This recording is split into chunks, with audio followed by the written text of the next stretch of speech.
Mati, sibuyas with siligrane. Ayan, pakita ko muna bago ako kakain. Siyempre, meron tayo.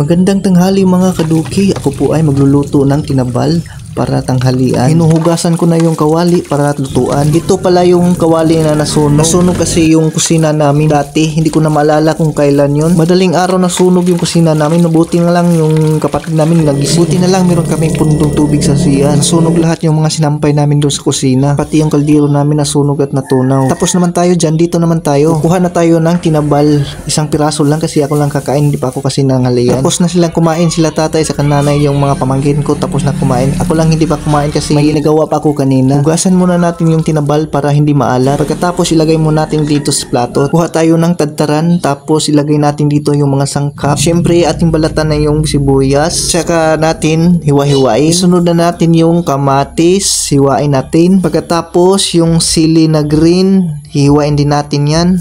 So tapos na tayo maghiwa.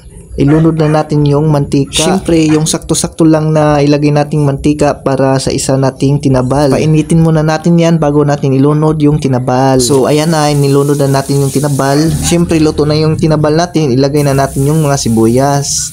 Sunod, kamatis, sugkayin. Tapos, ilagay na natin yung chili green.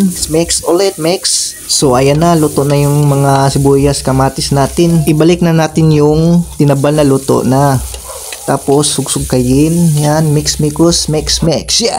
Ayan na, luto na ng ating tinabal with kamatis, sibuyas, with siligrane. Ayan, pakita ko muna bago ako kakain. Siyempre, meron tayo ng abugundok na kanin. Okay, let's start to eat. Siyempre, nandito tayo, makarama. Tistan ng kamatis. Siyempre, kuha tayo kanin. Pugnot na punta dere, kamatis. Sarap, yummy. Ating hatiin kinay ng hingi na lang natin to. Ating kapatid, nagugutom na. Lagi na lang nagalaan. Okay, makarema. Yes, delicious.